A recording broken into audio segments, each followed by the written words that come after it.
Bonjour et bienvenue à cette troisième partie de notre présentation, les pouvoirs cachés de votre subconscient. Lesquels pouvoirs font de vous un Dieu au pouvoir illimité, un Dieu infini, un Elohim tout-puissant, un éternel. Voilà ce que vous étiez avant d'exister. Et quand vous reconnaissez le pouvoir caché de votre subconscient, vous regagnez votre identité originelle. Alors, à titre de rappel, j'avais dit que l'homme nature interagit avec le naturel à travers la vue, le toucher, l'ouïe, l'odorat et le goût. L'homme esprit, lui, interagit avec le spirituel au moyen de l'imagination, la conscience, la mémoire, les raisonnements et les affections. Mais l'homme Dieu, lui, il interagit avec le visible grâce à son conscient et son subconscient. C'est ici que je viens établir la différence entre le conscient et la conscience.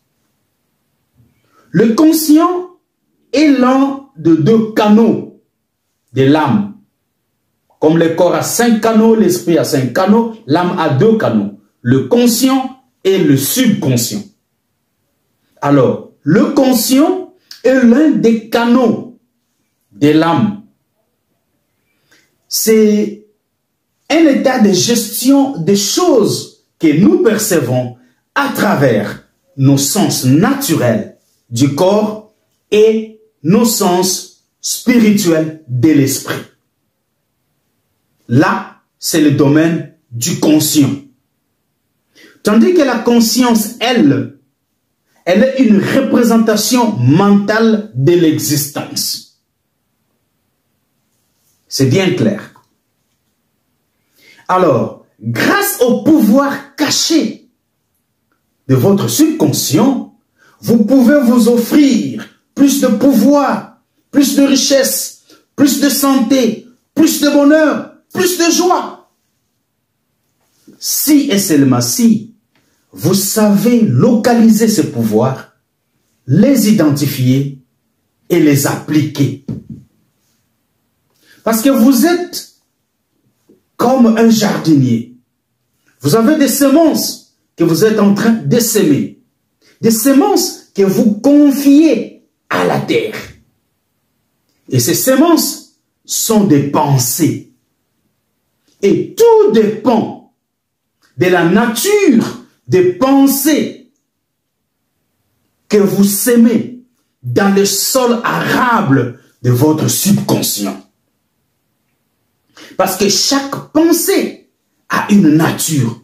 Chaque pensée a une certaine fréquence. Alors, tout dépend de quelle pensée vous sémez dans les sols arables de votre subconscient. Alors, j'ai dit que ces pensées sont des semences. Ces semences sont des pensées. Alors, tout dépend de la nature de ces pensées-là. Parce que ce que vous plantez dans votre subconscient, c'est ce que vous récoltez dans votre corps. Parce que le corps, lui, ne fait qu'exécuter les ordres. Le corps est sous l'influence de votre esprit. Lui ne fait que subir les conséquences de ce qui se passe dans votre esprit et dans votre âme. Vous avez appréhendé une pensée, vous l'avez confiée à votre âme l'a traitée, votre âme a fait le processing de ces pensées et les renvoie à votre esprit. Et votre esprit fait maintenant obéir votre corps. Votre corps obéit aux ordres de votre esprit en se servant de cette pensée qui a été élaborée dans votre subconscient.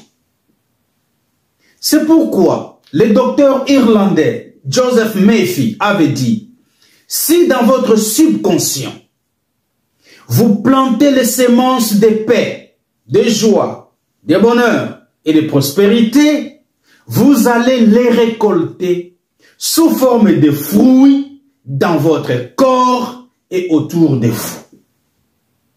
J'aime cet homme. Alors, les pensées sont des semences que vous confiez à votre sol arable de l'âme. Et quand vous confiez des semences au sol de votre âme, attendez-vous à une récolte. Et ce que vous plantez, c'est ce que vous récolterez. Car la loi de la reproduction dit, toute semence produira selon son espèce. Voilà. Et chaque pensée qui traverse votre esprit est une cause. Et chaque condition dans laquelle vous vous trouvez est un effet. Ici, il y a une cause, ici, il y a un effet. La pensée, c'est la cause, la condition, c'est l'effet. Donc, ce que vous êtes maintenant, c'est l'effet de vos pensées. En d'autres termes, vous ne vivez que les effets de vos causes. Vous êtes victime de vos propres pensées. En d'autres termes encore, vous ne récoltez que ce que vous sémez. C'est pourquoi vous devez être le maître de vos pensées. Si vous voulez subir des effets agréables, apprenez à être le maître de vos pensées. Vous ne pouvez pas contrôler vos pensées d'une manière intégrale, mais vous pouvez en être le maître. Alors, une fois que vous commencez à contrôler vos pensées, vous pouvez maintenant appliquer le pouvoir de votre subconscient à n'importe quelle situation, à n'importe quel problème, à n'importe quelle difficulté, à n'importe quelle impossibilité. Donc, vous devenez le maître du processus de vos pensées. Bien que vous ne pouvez pas avoir un contrôle absolu de vos pensées, mais vous pouvez en contrôler le processus. C'est comme l'exemple que j'ai toujours donné du fermier avec les oiseaux. Un fermier a fait un champ, a planté de la bonne semence et s'attend à une bonne récolte. Mais ce fermier, malheureusement, ne peut pas empêcher aux oiseaux de survoler son champ. Il n'a pas ce pouvoir-là. Mais il peut empêcher aux oiseaux d'installer des nids dans les champs. Parce qu'en installant des nids, ils vont se reproduire, ils deviendront nombreux et ils vont saccager le champ. Vous ne pouvez pas contrôler intégralement vos pensées, mais vous pouvez être le maître du processus de vos pensées. Vous avez le pouvoir d'empêcher une pensée d'exister, de vous habiter. Vous avez ce pouvoir-là. Et dès que vous arrivez en cette condition-là, vous pouvez maintenant accéder, grâce au déclic esprit-âme, pour pouvoir intimer l'ordre que j'ai appelé le cri des commandements. J'espère que ceci est en train d'aider. Je compte vous retrouver bientôt et très bientôt pour une autre analyse. Pour l'instant, méditez sur ces choses, appliquez-le et prenez bien soin de vous, tout en contrôlant vos pensées. Merci.